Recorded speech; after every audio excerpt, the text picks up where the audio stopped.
இந்த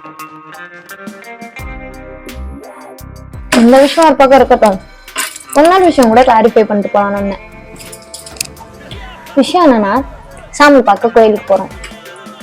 எப்பவுமே கோயில்ல 2 செப்பரேட்டான வேஸ் இருக்கும்.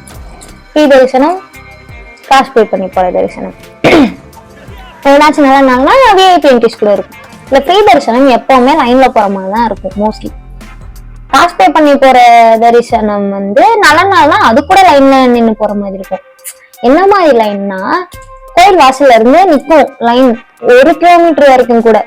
அதெல்லாம் தாண்டி லைன்ல நின்று அதெல்லாம் தாண்டி உள்ள வந்து கோயிலுக்குள்ள என்டர் ஆகி உள்ள போயிட்டு இருக்கும்போது எங்க இருந்துனே தெரியாம ஒரு 20-25 பேர் வந்து நமக்கு முன்னாடி நின்னா எப்படி இருக்கும்? இரிட்டேட் ஆகாது? எனக்கு ஆகும். இன்னைக்கு ஆச்சு தைப்பூசம், திருப்பரங்குன்றது. நீங்க மதுரையா இருந்தா தெரியும், கோயில் வாசல்ல இருந்து லாலா அல்வா கடை அதையும் தாண்டி நிக்குது கியூ. அங்க இருந்து வந்துட்டு இருக்கோம். அந்த லைன்ல வந்து பெரியவங்க சின்ன பிள்ளைங்க எல்லாருமே தான் நிக்கிறாங்க. அந்த 20-25 பேரும் அந்த கோயில வேலை பாக்குறவங்களோ இல்ல டியூட்டி பாக்குறவங்களோட தெரிஞ்சவங்களாதான் இருப்பாங்க. ஓகே ஃபைன், நீங்க வந்து அங்க வேலை பாக்குறீங்க, நீங்க கூட்டு வரலாம், பிரச்சனை இல்லை. உங்க ஃபேமிலினா ஓகே, ஒரு 4 பேர் 5 பேருன்ற வரைக்கும். நான் தனியா இருந்தேன், வேற இன்ட்ரோவெர்ட். இன்னைக்கு தனியா வேற நான் கோயிலுக்கு போனேன்.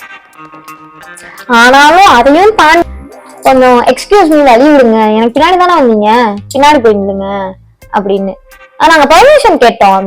என்ன பெர்மிஷன் கேட்டீங்க? எதுவுமே பண்ணாம, டிக்கெட்டும் எடுக்காம, லைன்லயே நிக்காம, எதுவுமே பண்ணாம உள்ள நுழைஞ்சிட்டு அங்க வந்து எனக்கு மட்டும்தான் இந்த விஷயம் இரிட்டேட்டிங்கா இருக்கா, இல்ல இது வந்து ஒரு நார்மலான விஷயம், நீதான் ஓவர் ரியாக்ட் பண்ற அந்த மாதிரி தோணுதா?